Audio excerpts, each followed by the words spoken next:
नमस्कार मित्रों, मैं हूं नैटन भानु और आपका इस चैनल पर स्वागत है। मित्रों, लास्ट पार्ट में हमने देखा था कि क्या क्या इसके सॉल्यूशंस BSEB के द्वारा दिए गए हैं। मैंने उस पर काफ़ी एनालिसिस किया है और मैं थोड़ा ट्रैवलिंग पे हूं तो सॉरी थोड़ा लेट होने के लिए। बट कौन कौन से ऑब्जेक्शन जो हैं वो क्वेश्चंस हैं जो ऑब्जेक्शन के रेंज में हैं, उनके लिए मैं आपको पहले 100 क्वेश्चंस का जो कंप्यूटर साइंस का जो जो प्रॉपर क्वेश्चन है 100 क्वेश्चन, उसका मैंने काफ़ी एनालिसिस किया है और उसका मैं आपको गाइड करता हूँ कि क्या आप ऑब्जेक्शन रेज कर सकते हैं। ठीक है, तो इसमें पहला क्वेश्चन है अपना, जो ये दो बाइनरी नंबर दिया गया है और उन पर ये ऑपरेशन किया गया हुआ है A एंड B और not A and not B। इसका जो आंसर है ये इनमें से कोई सा भी नहीं है। ठीक है, मेरे हिसाब से ये आंसर आ रहा है और ये मान के चलते हैं कि मैं भगवान नहीं हूँ तो हो सकता है मैं गलत हो जाऊँ, बट जितना तक मेरा ज्ञान है उसके हिसाब से इसमें से कोई सा भी आंसर नहीं है। ठीक है, मेरा ये आंसर ये वाला आ रहा है जो आप देख सकते हैं, 4 जीरो उसके बाद 1 और फिर एक जीरो। ठीक है, तो पहला आंसर जो है वो नहीं है, तो आप इसका ऑब्जेक्शन रेज कर सकते हैं। दूसरा जो है वो सही है, ग्रे कोड है। ठीक है, इसमें क्या पूछा गया है, self complementing binary code where adjacent codes differ in only 1 bit position, तो ये ग्रे कोड होता है। ठीक है, उसके बाद तीसरा अपना क्या है, how many bits are used to represent a single decimal digit in a gray code, तो इसके लिए हमारे पास 4 बिट होता है। ये आप मतलब करके भी देख सकते हैं, जैसे आप 9 लेके चलिए तो 9 का क्या रिप्रेजेंटेशन होता है 1101, तो इसके हिसाब से पता चल जाता है कि 4 बिट तो चाहिए ही होता है। बाकी और भी, और इसको डिटेल में जाके आप चेक कर सकते हैं। ठीक है, चौथा क्वेश्चन इसका आंसर सही दिया हुआ है, राइट। चौथा क्वेश्चन जो है उसका ये बुलियन फंक्शन दिया हुआ है और इसका इन्होंने बोला है कि मिनिमाइज़ कीजिए KMI के थ्रू, तो मिनिमाइज़ करके जो आंसर आ रहा है वो इनमें से कोई सा भी नहीं है, क्योंकि ये अपने आप में जो क्वेश्चन दिया हुआ है उसका एक सॉल्यूशन है और जो ऑप्शंस दिए हुए हैं उसके हिसाब से एक अलग सॉल्यूशन बन जाएगा। जैसे कि आप इसमें जब आप ये बनाएंगे ना, ये जब पेयरिंग आप करना चालू करेंगे तो पहले आप क्या चेक करते हैं, 8 चेक करते हैं, 4 चेक करते हैं, मैंने 16 चेक करते हैं, 8 चेक करते हैं, 4 चेक करते हैं, 2 चेक करते हैं। जब आप 4 चेक करेंगे तो 4 का जब भी आंसर होता है वो दो जो ABCD है उसमें से कोई दो सा ही आएगा, राइट। तो जब ये आप इस वाले 4 का जब आप बनाएंगे तो उसका जो आंसर आएगा वो दो वेरिएबल में ही आना चाहिए, जो ABCD को मैं वेरिएबल बोल रहा हूँ, राइट। तो वो इसमें से कोई सा भी इसको ऑप्शन को सेटिस्फाई नहीं करता है, तो ये ऑब्जेक्शन में जा सकता है। ठीक है, उसके बाद अपना अगला सवाल कौन सा है, ठीक है, binary to gray code converter is an example of encoder. ठीक है, ये चीज़ सही है। उसके बाद अगला आंसर है, which statement accurately describes a PLD programmable logic device, को कौन सा स्टेटमेंट एक्यूरेटली ये कर रहा है, तो इसके लिए हमारे पास C ऑप्शन है, PLDs allow for both input and output programming to implement custom logic functions. ठीक है, तो ये पूरा ही सही है। इसके बाद अपना 7वां सवाल कौन सा है, typical use of micro controllers in the field of home automation, तो इसमें क्या होता है, टेम्परेचर और लाइटिंग कंट्रोल करते हैं, राइट। तो ये C ऑप्शन इसका सही आंसर दिया हुआ है। उसके बाद अपना 8वां सवाल है, हार्वर्ड आर्किटेक्चर में, मैंने आपको लास्ट पार्ट में भी बताया था कि हार्वर्ड आर्किटेक्चर में क्या होता है कि मेमोरी में हम अलग अलग रखते हैं, इंस्ट्रक्शंस को अलग रखते हैं और डेटा को हम लोग अलग रखते हैं। तो इस केस में क्या है कि ये इसका आंसर सही दिया हुआ है जो कि B है, 8 का B हो जाएगा। ठीक है, 9 में आ जाइए। 9th का है, कार्नेग मैप में डोंट केयर कंडीशन जो होता है उसको, उसके लिए क्या मतलब प्राइमरी पर्पस क्या है उस चीज़ का, तो उसका प्राइमरी पर्पस जो है वो to mark the cells that should not be included in simplification process. तो ये मैंने काफ़ी इस पर ये किया है, मेरे हिसाब से ये होना चाहिए इसका, और ये आंसर जो दिया हुआ है वो करेक्ट दिया हुआ है। डी मॉर्गन्स फर्स्ट लॉ, और एंड जो है आप ब्लैंक में और एंड और मतलब हिंदी वाला एक इंग्लिश वाला और है, उसके बाद हिंदी वाला और है, और फिर एंड आप उसको डाल सकते हैं, दोनों ब्लैंक में आप और एंड फिल कर सकते हैं। ठीक है, ये आंसर इसका सही दिया हुआ है।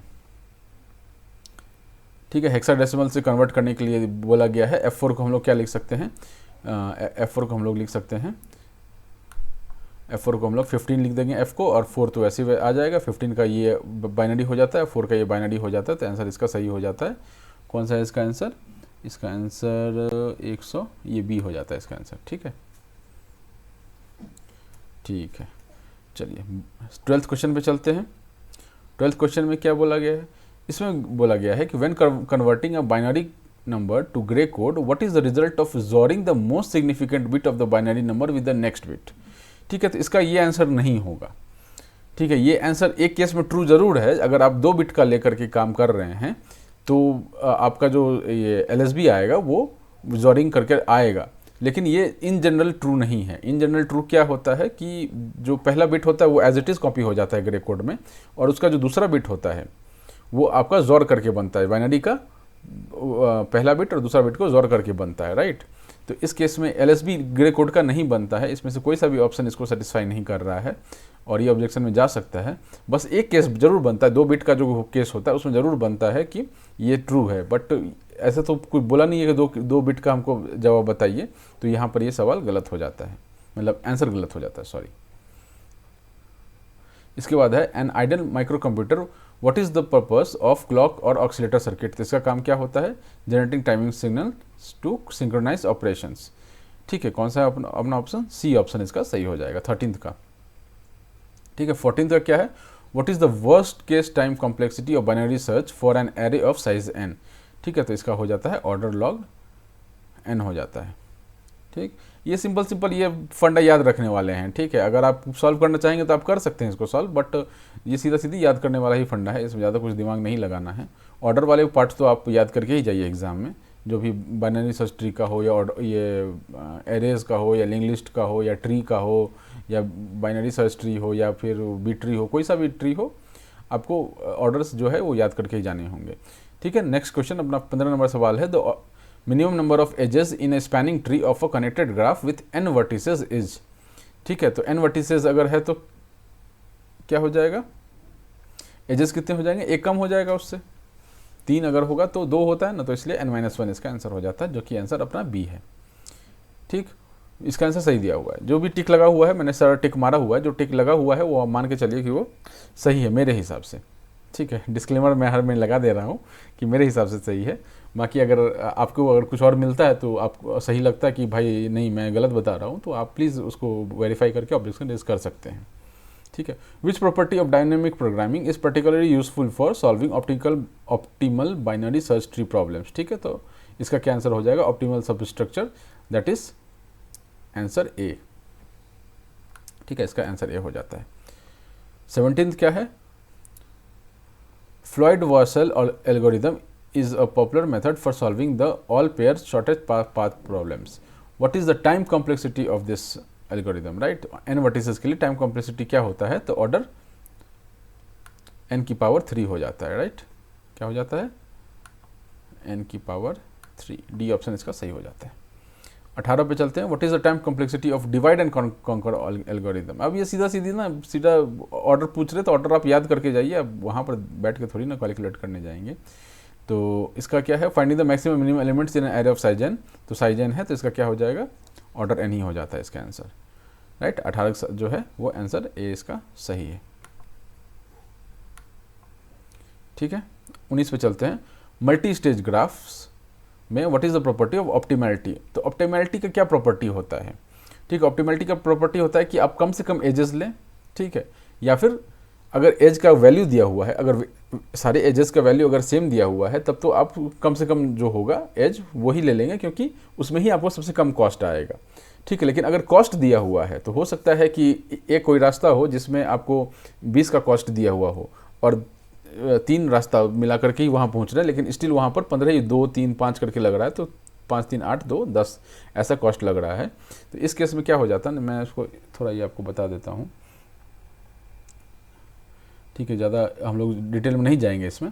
मैं ये बोल रहा हूँ कि अगर ये है अपना और यहाँ से हमको यहाँ जाना है, इसका कॉस्ट क्या दिया हुआ है? 20 दिया हुआ है।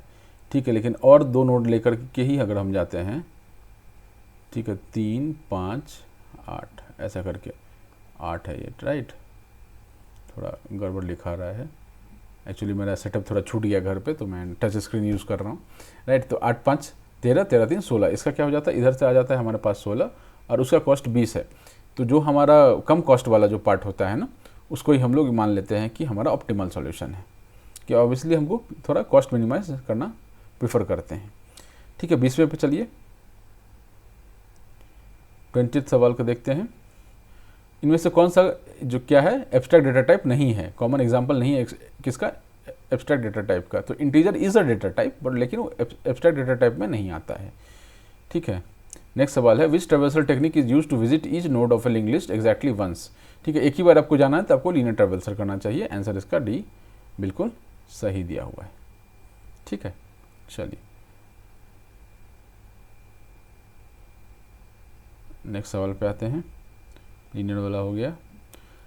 इन pointed implementation of link list which operation can be performed in constant time order 1 when inserting और डिलीटिंग नोड्स। ठीक है, तो आप अगर पहला नोड ही इंसर्ट कर रहे हैं तो आपको ट्रेवर्स नहीं करना पड़ता है, तो उस केस में ऑर्डर 1 में अपना काम हो जाता है। राइट, नेक्स्ट सवाल पे चलते हैं। ठीक है, which representation is best suited for matrices with small number of non zero elements in each row and column. Now इसका अगर जवाब देखें तो ये आंसर तो नहीं है। Complex sparse column CSV format जो दिया गया ये आंसर इसका नहीं है। इसका आंसर चाहे ट्रिपलेट रिप्रेजेंटेशन होगा या फिर एरे रिप्रेजेंटेशन होगा। अब triplet representation is most suitable for this question answer as answer. Triplet representation जो है वो ज़्यादा सुटेबल है, लेकिन एक ट्रिपलेट रिप्रेजेंटेशन जो होता है वो अपने आप में एरे रिप्रेजेंटेशन भी होता है। तो इसके लिए ये एम्बिगुअस आंसर हो गया। इनको दोनों ऑप्शंस नहीं देने चाहिए थे, एक दे देते अगर ट्रिपलेट तो काम बन जाता, लेकिन इन्होंने जब ट्रिपलेट बोल दिया तो उसको एरे ही बोलते हैं। ठीक है, एरे को ही आप ट्रिपलेट बोलते हैं, वो आप इंटरचेंजेबली वर्ड यूज़ कर सकते हैं। तो ठीक है, जो भी है इसका आंसर तो गलत है। अगर इसका सही आंसर माना जाए, अगर ये 4 ही ऑप्शन दिया हुआ इसमें सही आंसर माना जाए तो फिर ए होगा। ठीक है, लेकिन still that is also ambiguous, क्योंकि डी वी जो है उसको हम लोग ट्रिपलेट को भी हम लोग एरे रिप्रेजेंटेशन ही बोलते हैं। राइट, तो 23rd भी ऑब्जेक्शन में जाने के काबिल है। ठीक है, आगे बढ़ते हैं। 24वां सवाल है which of the following representation is most suitable for efficient row wise traversal. इसके लिए compressed sparse row CSR format जो है अपना वो सुटेबल है। इसका आंसर है, ये आंसर सही दिया हुआ है। ठीक है, नेक्स्ट पे आ जाइए। 25 है, इसमें क्या बोला गया, पिक्सल वैल्यूज को आप स्टोर करना चाहते हैं तो आप इसको 2D एरे में स्टोर कर सकते हैं, क्योंकि एक पिक्सल कैसा बनता है कि मतलब लेंथ इंटू ब्रेथ में बनता है ना। आप कोई सा भी फोटो खींचते हैं तो कोई सा भी फोटो खींचते हैं तो इसमें क्या क्या बनता है, पिक्सल्स में डिवाइडेड होता है। राइट, तो इसको आप क्या कर सकते हैं 2D एरे में आराम से स्टोर कर सकते हैं। ठीक है, अब ये फोटो देख के भी आपको समझ में आ रहा होगा कि 2D में आराम से स्टोर हो जाएगा। ठीक है, अब बोला गया है कि 2D array represented in row major order. ठीक है, रो मेजर ऑर्डर बोला गया है। ठीक है, the index formula to access the element at ith row and jth column using the base address b is, इसका आंसर सही दिया हुआ है। इसका आंसर अपना index equals to b plus b, चूंकि बेस एड्रेस है, plus i into N plus J आ जाएगा इसका आंसर। ठीक है, कौन सा है इसका, i into N plus j, A answer इसका। राइट, चलिए नेक्स्ट सवाल बढ़ते हैं। कुछ सवाल मुझे ऐसे लगे कि मतलब उनको कैंसिल ही करना पड़ेगा क्योंकि ऑप्शन ही नहीं दिए हुए हैं उस हिसाब से, बट देखते हैं क्या होता है, अपना तो काम है। अब इसमें क्या है कि बैंकर्स एल्गोरिदम जो है वो एग्जाम्पल किस चीज़ का एग्जाम्पल है, तो इसमें दो थोड़े मुझे कौन ये लगे, मतलब क्या बोलते हैं उसको, कन्फ्यूजिंग टाइप के। वो आपका एक अवॉइडेंस एल्गोरिदम और एक प्रिवेंशन एल्गोरिदम। ठीक है, अब मोस्टली मैंने देखा है कि 90% में क्या है कि अवॉइडेंस एल्गोरिदम ही लिखा गया है, तो इसलिए मैं राइट आंसर इसका सही मान के चल रहा हूँ। लेकिन ये भी डिबेटेबल है क्योंकि प्रिवेंशन एल्गोरिदम जो वर्ड यूज़ कर रहे हैं वो भी ट्रू होता है यहाँ पे। ठीक है, तो ये भी मतलब डाल सकते हैं आप इसमें, लेकिन मेरे ख्याल से अवॉइडेंस एल्गोरिदम ज़्यादा करेक्ट वर्ड है और ये आंसर सही बोल सकते हैं इसको। Right, the concept of monitor was introduced by Dijkstra's. ठीक है, ये बिल्कुल सही जवाब है। इसमें और भी लोग थे, बट चूंकि जो ऑप्शन है उसके हिसाब से ये अब जो ऑप्शन दिया गया है वो बिल्कुल सही दिया गया है। ठीक है, अब उसमें हम लोग नहीं जाते हैं कि कौन कौन और थे, लेकिन जो भी थे इसमें डिक्स्ट्रास तो था ही, उसका आइडिया था उसमें। अब यहाँ पर आता है कि प्रायोरिटी शेड्यूलिंग के बराबर, मतलब प्रायोरिटी शेड्यूलिंग टाइप का कौन सा और शेड्यूलिंग होता है ऐसा बोला गया, या क्लोजली रिलेटेड कौन सा ऐसा एल्गोरिदम है। तो इसमें ना थोड़ा सा मुझे ये लगा कि ये डिबेटेबल क्वेश्चन है। ठीक है, इसमें क्यों मुझे लगा ऐसा कि ये शॉर्टेस्ट जॉब नेक्स्ट ये वाला जो है, ठीक है, इसका भी जो बिहेवियर है ना वो आपका मोटा मोटी इससे मिलता है। किससे मिलता है, प्रायोरिटी शेड्यूलिंग से मिलता है। Right, multi level queue scheduling में क्या होता है कि जो आपके प्रोसेस होते हैं उनको डिफरेंट इसमें क्यू में बांट देते हैं। उन क्यू में आप लगा सकते हैं प्रायोरिटी शेड्यूलिंग, नो डाउट उसमें। ठीक है, उन क्यू में लगा सकते हैं, बट आप ये समझिए ना कि मल्टी लेवल क्यू शेड्यूलिंग जो होता है वो मैंने पहला ही स्टेप जो उसका है कि आप उसको क्यू में बांट रहे हैं, वो आपका डिफरेंट हो जाता है किससे, प्रायोरिटी शेड्यूलिंग से, राइट। हाँ, एक बार उसको क्यू में बांट दिया उसके बाद तो प्रायोरिटी शेड्यूलिंग के बराबर हो जाएगा, वो मैंने काम करेगा वैसा वो, लेकिन उसका ओवरऑल जो पहला ही जो फंक्शन है वो टोटली मतलब 1000% डिफरेंट है आपका प्रायोरिटी शेड्यूलिंग से।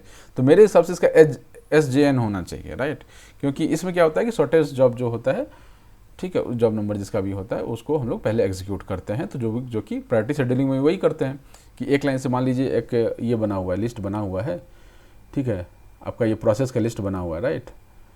तो इसमें मान लीजिए शॉर्टेस्ट जॉब इसका है तो इसको पहले एग्जीक्यूट करेगा, ठीक है, फिर इसका है तो इसको एग्जीक्यूट कर देगा, फिर इसका है तो इसको एग्जीक्यूट करेगा। तो लाइन वाइज करने की कोई ज़रूरत नहीं है। तो सेम चीज़ प्रोसेस उसमें भी होता है, प्रायोरिटी शेड्यूलिंग में भी होता है कि जिसका प्रायोरिटी ऊपर होता है उसको हम लोग करते जाते हैं। तो यहाँ पे बोल सकते हैं कि जो बहुत ज़्यादा मिलता है वो SJN ही है, ठीक है। लेकिन अब भगवान जाने कि क्यों ऐसा इसका answer multi level queue scheduling दिया हुआ है। कि मल्टी लेवल क्यू शेड्यूलिंग में प्रॉब्लम क्या है ना कि आप तो पहले उसको क्यू में बांटते हैं ना। अब अगर आपने किसी चीज़ को क्यू में बांट दिया दैट इज़ वेरी डिफरेंट, मतलब टोटली डिफरेंट, वेरी नहीं टोटली डिफरेंट है प्रायोरिटी शेड्यूलिंग से। तो यहाँ पर इसको मैच नहीं कर सकते हैं। बट अगर कोई इस पर बहस करना चाहे तो वो कर सकता है कि भाई एक बार क्यू में बांटने के बाद तो प्रायोरिटी शेड्यूलिंग के बराबर हो ही जाता है। तो ठीक है, हम उस डिबेट को इग्नोर करते हैं और मेरे हिसाब से SJN होना चाहिए। तब चाहे तो आप रेज कर सकते हैं इस पर, ठीक है। इसमें क्या बोला गया है, resource matrix is a data structure used in deadlock detection algorithm, ठीक है। इस किस चीज़ के लिए करते हैं, represent resource allocation. Resource matrix में क्या होता है, रिसोर्स एलोकेशन का रिप्रेजेंटेशन, मतलब उनके बारे में जो लिखा होता है वो रिसोर्स मैट्रिक्स में लिखा हुआ होता है।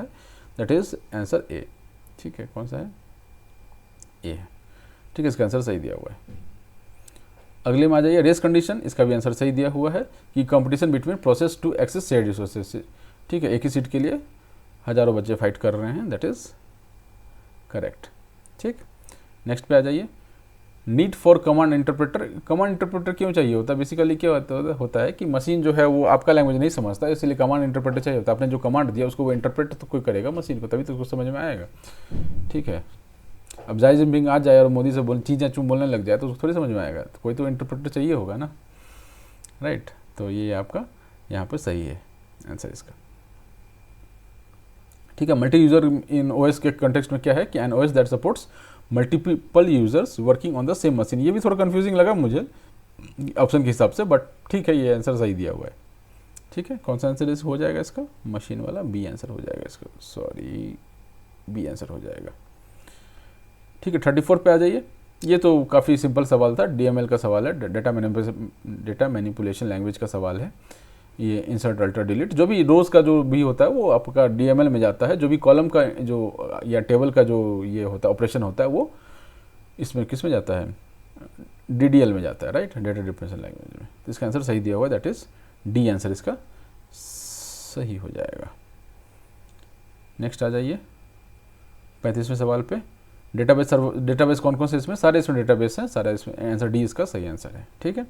36 में, one two many relationship, one teacher can have many classes, ये वन टू मैनी रिलेशनशिप होता है, ठीक है। थोड़ा ये one class may have many teachers, ये थोड़ा पॉइंट है कंफ्यूजिंग, ठीक है, क्योंकि आप अगर टेबल बनाना चाहें तो वैसे भी बना सकते हैं, बट जनरली देखा जाता है कि टीचर की आईडी के हिसाब से अगर आप सोचेंगे ना कि एक टीचर की आईडी है and that teacher is taking multiple classes in, जो मान लीजिए कोई एक टीचर है जो 8वां 9वां 10वां 11वां 12वां सबका क्लास ले रहा है, ठीक है, तो एक टीचर आईडी के हिसाब से वन टू मैनी का वो बन जाता है, राइट।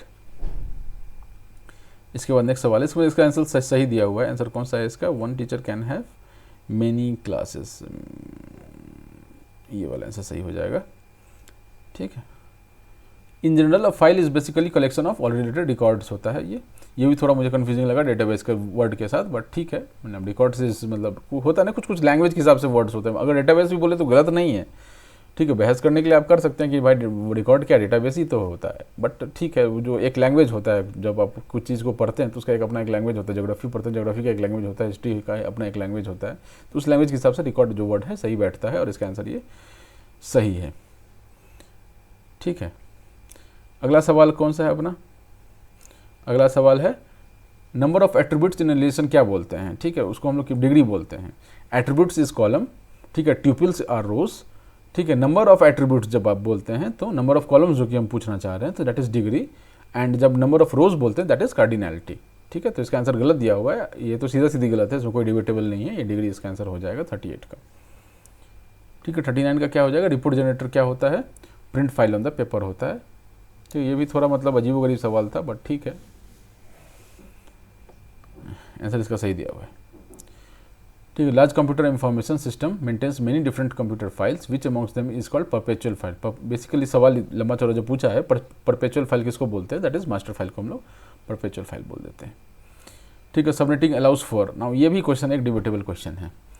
ठीक है, क्योंकि यहाँ पर पहला दूसरा ऑप्शन तो नहीं होगा, लेकिन एक सबनेटिंग हम लोग क्यों करते हैं, तो दो कारणों से करते हैं। पहला तो एक efficient use of IP address. Efficient use of IP address कहने का क्या मतलब है कि किसी ऑर्गेनाइजेशन में मान लीजिए आप IPv4 यूज़ कर रहे हैं और किसी ऑर्गेनाइजेशन में आपको आईपी एड्रेस एलोकेट किया गया हुआ है, किसी जो भी वो नेट जो बांटते हैं, जियो टाइप के आदमी लोग जो नेट बांटते हैं, तो उसमें क्या होता है कि हम लोग सबनेट कर देते हैं कि इस नेट के मैंने सबनेट के अंदर में ही हमारा सारा आईपी एड्रेसेस होगा, और इसी से क्या होता है कि इंटरनल कम्युनिकेशन वगैरह आराम से हो जाता है और जो डेटा है वो बाहर नहीं जाता है। उससे क्या होता है कि हमारा सिक्योरिटी बढ़ता है। एक तो सिक्योरिटी बढ़ गया, दूसरा क्या हो गया कि उसका efficient use of IP address भी हो गया, कि इतना ही में मतलब इतना छोटे से में आपने क्या किया कि पूरे ऑर्गेनाइजेशन का आईपी एड्रेस इतने दूर में डाल दिया। मान लीजिए 100 कंप्यूटर हैं किसी ऑर्गेनाइजेशन के पास, ठीक है, तो 100 कंप्यूटर का ऑर्गेनाइजेशन इस छोटे से सबनेटिंग में आ गया। ठीक है, आईपी एड्रेस इतना बड़ा, उसके छोटे से पार्ट में सबनेटिंग करके आपने उसका एफिशिएंट यूज़ कर लिया, क्योंकि उतनी ही दूर में वो सब एक साथ वाले का आ गया। तो ये दोनों इसका आंसर हो सकता है मेरे हिसाब से। आप इसको इसमें ऑफेंस नहीं मतलब ऑब्जेक्शन रेज कर सकते हैं। ठीक है, अगला सवाल कौन सा है, upward multiplexing involves combining multiple data streams into one. ठीक है, इसमें कोई डाउट नहीं है, ये सही आंसर दिया हुआ है। इसका आंसर कौन सा, ए हो जाएगा इसका answer.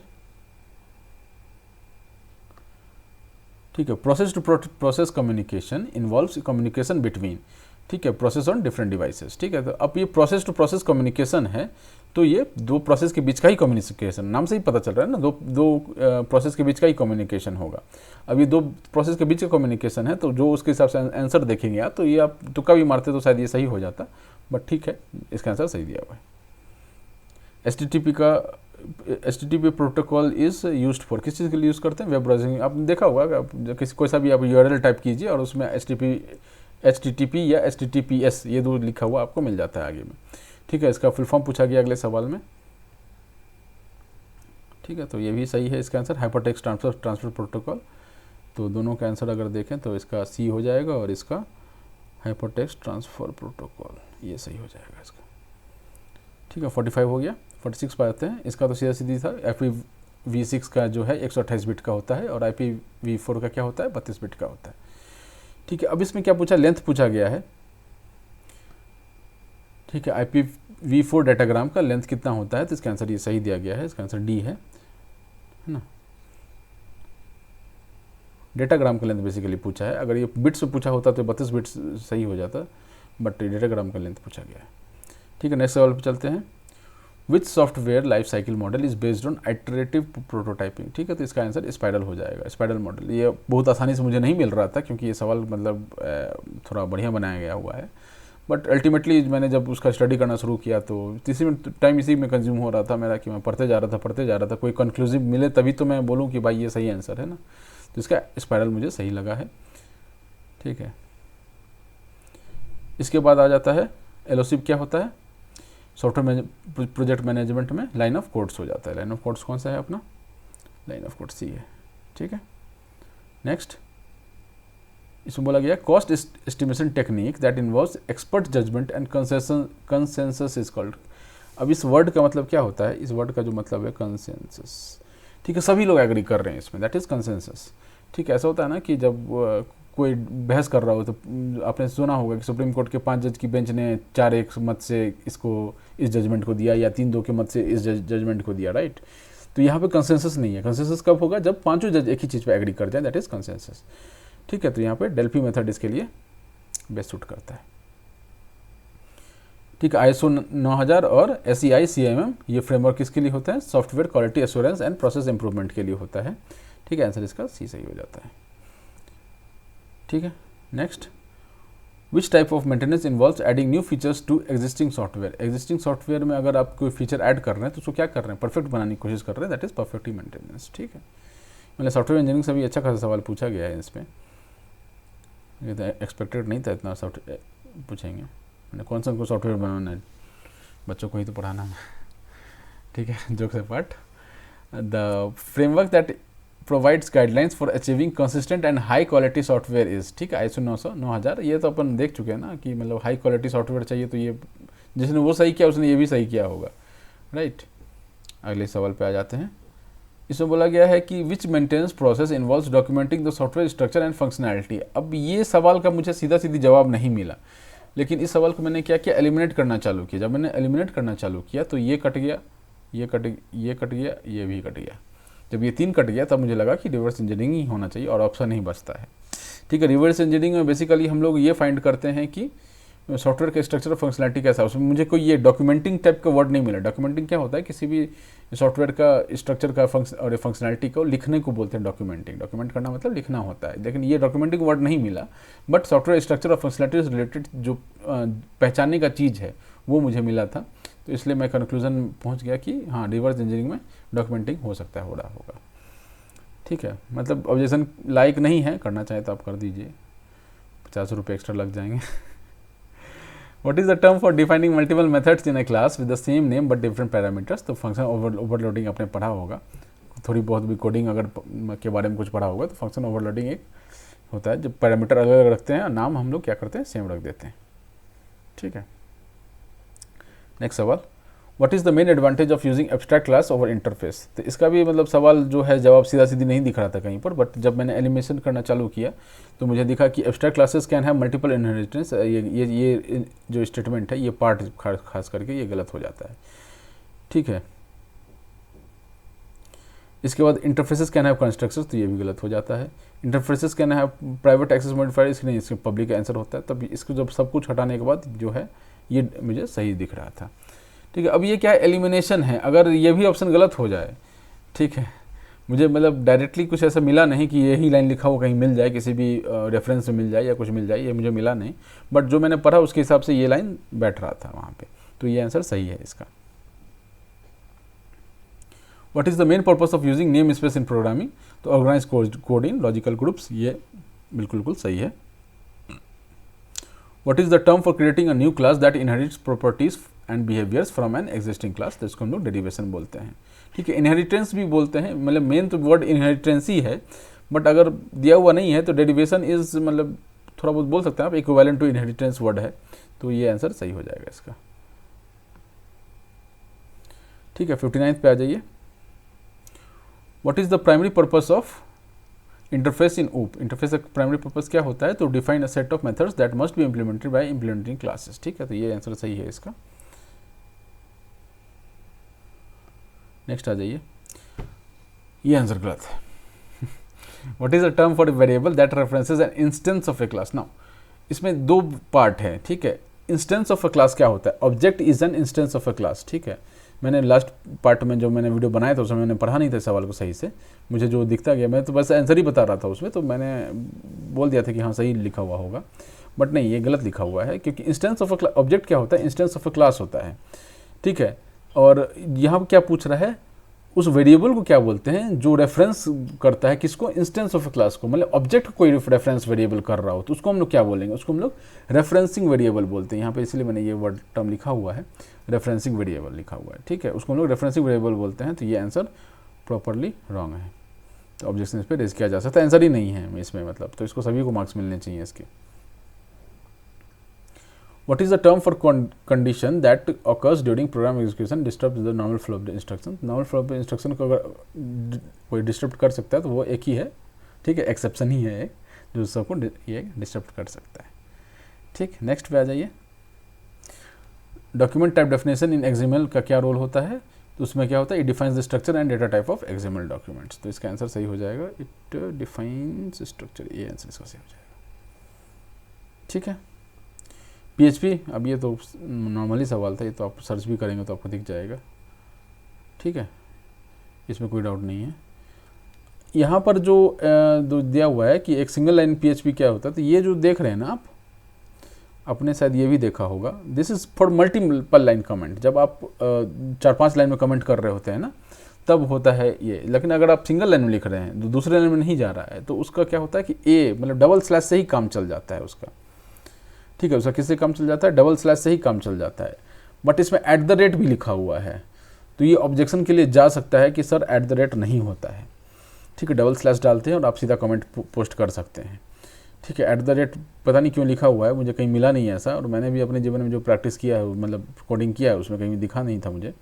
But just in case at the rate लिख भी दें तो कोई दिक्कत नहीं है, ठीक है। एट द रेट को कमेंट ही मान लीजिए, तो भी ये मतलब ऑप्शन, मतलब ये आप गलत नहीं ठहरा सकते हैं इसको, ठीक है।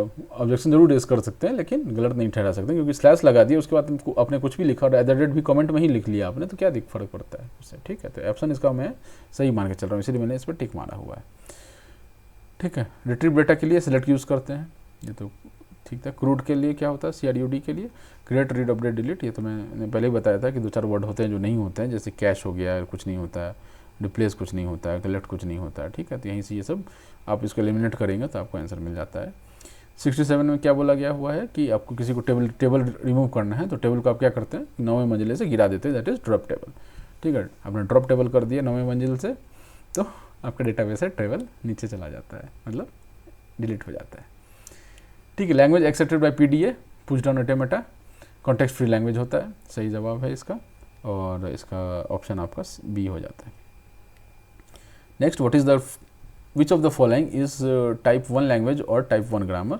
तो इसको कौन सा बोलते हैं? कॉन्टेक्स्ट सेंसिटिव ग्रामर, या फिर ये C ऑप्शन,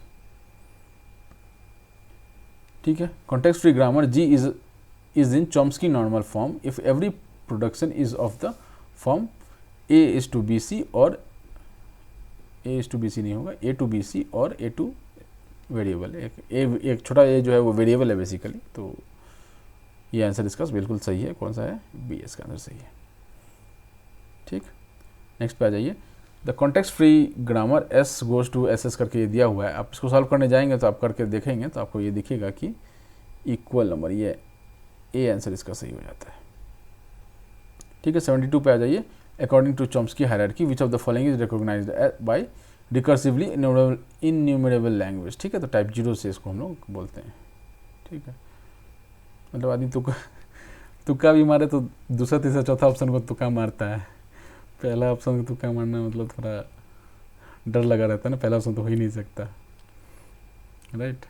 तो आगे बढ़ते हैं। A universal Turing machine is a reprogrammable Turing machine होता है, ये आंसर बिल्कुल सही दिया हुआ है। कौन सा है? अपना C ऑप्शन है, ठीक है।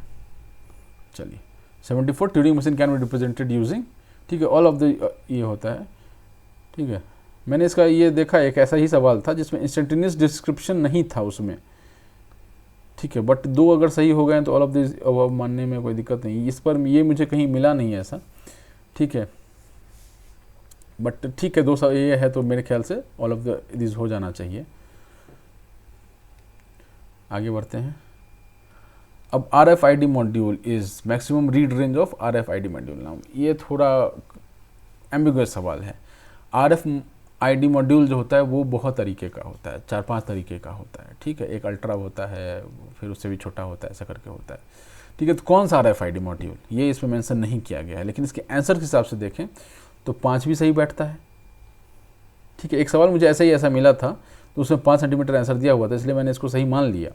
लेकिन 10 सेंटीमीटर भी आंसर होता है, ऐसा नहीं है कि 10 सेंटीमीटर आंसर नहीं हो सकता है। 10 सेंटीमीटर कितना होता है यार? 15 सेंटीमीटर का एक छोटा स्केल होता है, वो 15 सेंटीमीटर का होता है, ठीक है। 10 सेंटीमीटर होता है 4 इंच, ठीक है। 4 इंच ये लगभग ये हो गया। अब इतने दूर से तो आराम से रीड कर सकता है, ठीक है। बट अब डिपेंड करता है ना कौन सा RFID मॉड्यूल है। अब RFID टेक्नोलॉजी कहाँ यूज़ होता है? अगर आपने ये सुना हो, फास्टैग सुना हो, तो उसमें भी RFID टेक्नोलॉजी यूज़ कर लेते हैं। या अपना आप दुकान में जा रहे हैं, किसी मॉल में जा रहे हैं, तो वो सामान स्कैन करते हैं ना, एक हाथ मशीन लेके, उसमें भी RFID टेक्नोलॉजी यूज़ होता है। तो अगर ये स्कैन वाले का बात हो रहा है तब तो 5 सेंटीमीटर वेरी ट्रू, ठीक है। लेकिन इसमें दिया हुआ नहीं है ना कौन सा मॉड्यूल की बात कर रहा है, तो इसलिए ये थोड़ा क्वेश्चन एम्बिगुअस हो जाता है, ऑब्जेक्शन रेज किया जा सकता है इस पर, ठीक है, कि कौन सा इसमें आपने ये मेंशन नहीं किया हुआ है, तो 5 सेंटीमीटर कैसे आप जवाब बता सकते हैं। बट कीजिए, इच्छा पे है आपके। 50-50 रुपये। Which ZigBee device is use to transfer data between ZigBee devices, ठीक है। इसके कौन सा है? जिग्बी राउटर का हम लोग यूज़ करते हैं, ठीक। नेक्स्ट, आईओटी में क्या है, मैंने इस एरा को क्या बोला गया, बेसिकली इस पूरे सवाल में क्या पूछा गया है कि इस एरा को क्या बोला गया है, तो इस एरा को हम लोग 4.0 इंडस्ट्री 4.0 भी बोल लेते हैं, ठीक है ना, ये आंसर सही है। ठीक है, अगला आंसर फिर अगेन डाउटफुल है, 78 नंबर इज अगेन डाउटफुल। तो इसमें आपका कौन कौन सा आता है, इसका जो मैंने आंसर चेक किया ना, आंसर जब मैंने चेक किया तो इसका आंसर आपका 9600 भी था और 19200 भी था, ठीक है, ये भी था और ये भी था, इन दोनों में से कोई भी एक ऑप्शन हो सकता है, जबकि ज़्यादातर मुझे 9600 ज़्यादा मुझे मिला, तो इसके हिसाब से ये आंसर ऑब्जेक्शन में जा सकता है कि ये दोनों ही हो सकते हैं। डिपेंड करता है कि अगर आपसे ये जैसे पूछा जाए ना कि यार गाड़ी की बाय डिफ़ॉल्ट स्पीड क्या होती है, मैंने कौन सा ऐसा स्पीड होता है जिस पर गाड़ी का माइलेज भी अच्छा हो और तेल भी कम खा रहा हो, ऐसा कुछ बात कर रहे हैं, और डिस्टेंस भी तेज़ी से कवर हो रहा हो, तो किसी गाड़ी का हो सकता है कि 65, किसी गाड़ी हो सकता है 70, ठीक है ना। तो इस आप इसको ये मतलब क्या बोलते हैं, उसको जनरलाइज नहीं कर सकते हैं उस चीज़ को ना, डिपेंड करता है डिवाइस टू डिवाइस। तो यहाँ पर भी थोड़ा ये चला जाता है कि बॉड रेट जो बोला हुआ है, default baud rate of Modbus RTU, ठीक है, तो 9600 भी मुझे बहुत जगह दिखा है, 19200 भी दिखा है, तो मेरे हिसाब से ये डाउटफुल में जाता है ये सवाल, और ज़्यादातर मुझे 9600 ही दिखा है, राइट। नेक्स्ट सवाल क्या है, dash is an online storage drive which can be browsed and from which item can be shared, ये iDesk है, ये सीधा सीधी कहीं सवाल था, वो वहाँ से उठाया हुआ है iDesk का, पता नहीं है लोग ऐसा सवाल लाते ही क्यों है। Dash are used to overcome the challenges of managing the resources of IoT, अब IoT से भी मतलब काफ़ी सवाल पूछे गए हुए हैं, ठीक है, तो सारे इसका मैंने आंसर पढ़ के इसका लग रहा है कि cluster software agent and synchronization technique सारे ही को ये मतलब सारे ही ऑप्शन इसके सही ही होंगे, ठीक है। नेक्स्ट कौन सा है अपना 81 number, again what is the frame. अब फ्रेम हम कहाँ पढ़ते हैं, ये सवाल AI से पूछा गया हुआ है, लेकिन जब आप नेटवर्किंग में फ्रेम पढ़ेंगे तो आपको लगता है कि ट्रांसपोर्ट लेयर में फ्रेम भेजते हैं, ऐसा कुछ, ठीक है। तो अब प्रॉब्लम यहाँ पे क्या है ना कि अगर ये पूछा होता है कि व्हाट इज़ द फ्रेम, ठीक है, अ वे ऑफ रिप्रेजेंटिंग नॉलेज, ये बिल्कुल सही जवाब है इसका, इसमें कोई दुहाई नहीं है, बट ये एक डेटा स्ट्रक्चर भी है, AI में ये फ्रेम जो है वो डेटा स्ट्रक्चर का भी काम करता है, चूँकि यहाँ लिखा नहीं है तो ये थोड़ा डाउटफुल में आप डाल सकते हैं इसको कि ये फ्रेम जो है वो AI का डेटा स्ट्रक्चर भी है and it is a way of representing knowledge, दोनों ही आंसर इसके सही होने चाहिए।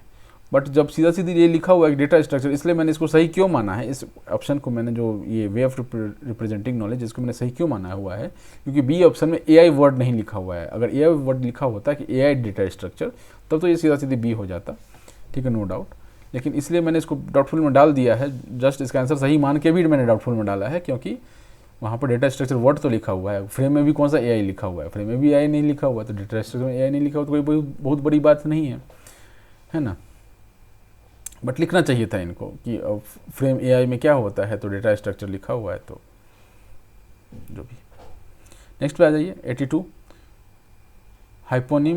हाइपोनिमी रिलेशन क्या होता है, A सबऑर्डिनेट ऑफ B, ये बिल्कुल सही जवाब है, ठीक है।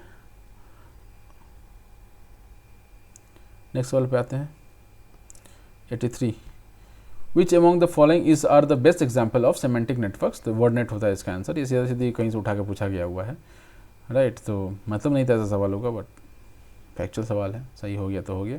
अब वो भी मतलब तुक्के वाले भी A में ही डाले हुए हैं कि गलती से भी A ना मार दे, जिन्होंने A मारा होगा ना उनका सही हो गया होगा, मतलब मैं कुछ और बोलने वाला था। The Turing machine showed that you could use A/n system to program any algorithmic task, ठीक है, तो इसका आंसर क्या हो जाएगा, बाइनरी हो जाता है, ठीक। नेक्स्ट पे चलते हैं, विच of the following is not a characteristic of expert system, unreliable नहीं होता है, मतलब ये आप वर्ड्स पढ़ेंगे तो उसमें सी ऑप्शन आप लगा सकते हैं आराम से। विच of the following is capabilities of expert system, ये भी AI का सवाल है, ठीक है, एक्सपर्ट सिस्टम किस में आता है, AI में ही आता है,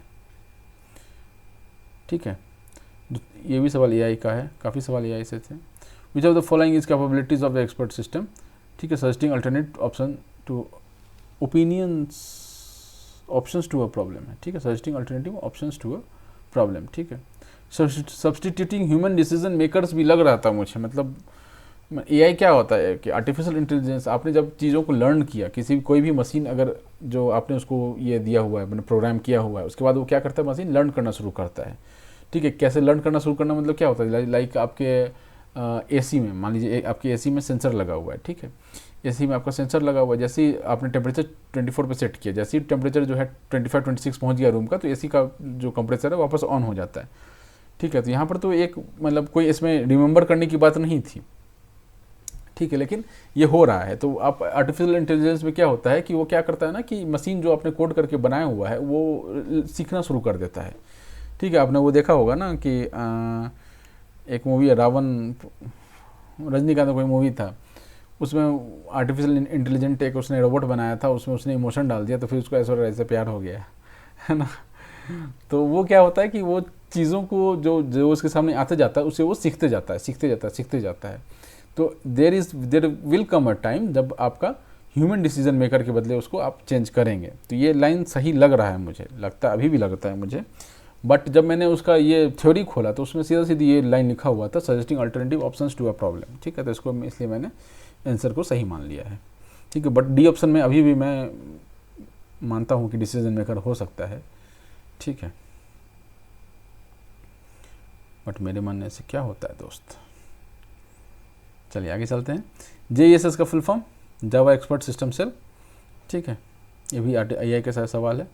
during e commerce transaction we should ensure all of the above, integrity, confidentiality and security, ठीक है। Public key cryptography is also known as dash cryptography, तो इसको हम लोग क्या बोलते हैं, एसिमेट्रिक क्रिप्टोग्राफी बोल देते हैं, ठीक है। सवाल number 90, which one is not a physical threat, hacking physical threat नहीं है, कंप्यूटर का थ्रेट है, सॉफ्टवेयर थ्रेट है बेसिकली, ठीक है। सिक्योरिटी प्रोटोकॉल सारे ही हैं, SSL सर्टिफिकेट्स होते हैं, SET होता है और HTTP होता है, राइट, ये सारे सही हैं। 92, which one is use to identify mobile money, ठीक है, MMID यूज़ करते हैं। अनक्लासिफाइड, अगेन दिस सवाल थोड़ा सा ये हो गया, राइट। अगर ये पूछा जाए ना इसमें कि अनक्लासिफाइड ईमेल्स इज कॉल्ड, क्या स्पैम भी बोलते हैं, जंक मेल भी बोलते हैं, नो डाउट इसमें कि अनक्लासिफाइड ईमेल को हम लोग स्पैम भी बोल सकते हैं, जंक भी बोल सकते हैं ना। अगर आप मुझसे पूछेंगे जंक मेल क्या होता है तो इसके हिसाब से अनक्लासिफाइड ईमेल हम बोल सकते हैं। अब प्रॉब्लम यहाँ पर क्या है ना कि जवाब के हिसाब से सवाल नहीं है, सवाल के हिसाब से जवाब होना चाहिए। कोई सा भी जो जवाब होता है वो सवाल के हिसाब से होता है। सवाल क्या पूछा गया, unclassified emails, that is spam, no doubt about it, ठीक है। उसको जंक मेल जरूर बोल सकते हैं, बट हम अपना मेल आईडी खोल के देखिए, ठीक है, उसमें आपको स्पैम का एक फ़ोल्डर मिलेगा, जंक मेल का कोई फ़ोल्डर नहीं मिलेगा आपको, राइट। ऑल्दो उसको बोलते ज़रूर हैं लेकिन एक्चुअली उसको स्पैम भी बोलते हैं, तो ज़्यादा करेक्ट वर्ड मुझे स्पैम ही लग रहा है यहाँ पर, बट भगवान जाने, आपकी बुद्धि पे मैं छोड़ देता हूँ कि आप इस पे ऑब्जेक्शन करना चाहते हैं या नहीं चाहते हैं। तो काफ़ी सब ऑब्जेक्शन में जा रहे हैं, ठीक है। Animation refers to simulated motion picture showing movement of drawn objects, ठीक है, ये बिल्कुल सही है। ऑप्शन कौन सा हो जाएगा इसका, बी हो जाएगा। नेक्स्ट सवाल पे आ जाइए। विच of the following is an example of digital image processing, सारे ही हैं इसके, ठीक है ना, इसमें कोई डाउट नहीं है, सारे ही आ जाते हैं इसके ऑप्शंस में। 96 पे आ जाइए। The aliasing effect on an image can be reduced using which of the following methods, ठीक है। तो इसमें ब्लरिंग करते हैं और हम लोग हाई फ्रीक्वेंसी का जो कॉम्पोनेंट्स होता है उसको डिक्रीज करते हैं। तो कौन सा ऑप्शन है, by reducing high frequency components of the image, clarifying the image, blurring the image, D answer हो जाएगा इसका, ठीक है। 97 पे आ जाइए।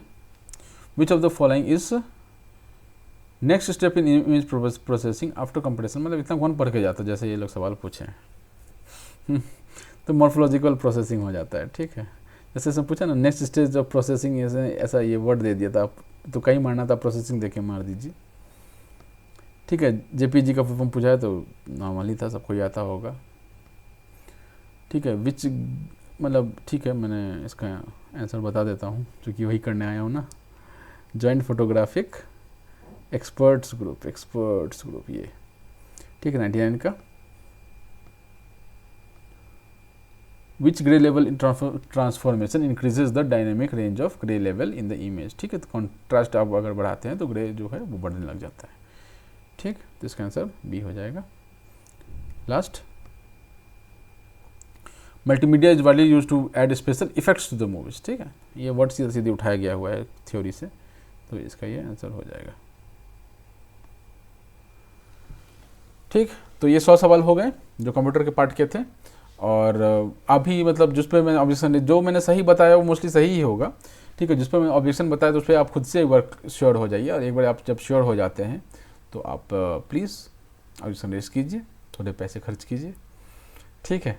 चलिए, थोड़ा मैं ट्रैवलिंग में था तो मुझे टाइम लग गया बनाने में, क्योंकि अब ये ऐसे है ना कि अब मैं गलत होने की नहीं कोशिश करता हूँ ना, मतलब मैं पढ़ा रहा हूँ या मैं आपको बता रहा हूँ तो मैं आपको गलत बताऊँ, ऐसा हो नहीं सकता ना।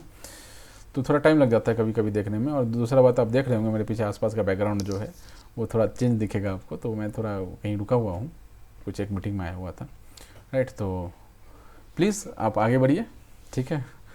तुम आगे बढ़ो मोदी, तुम आगे बढ़ो, हम तुम्हारे साथ हैं। कौन ने बोला था ये कमेंट करके ज़रूर बताएं।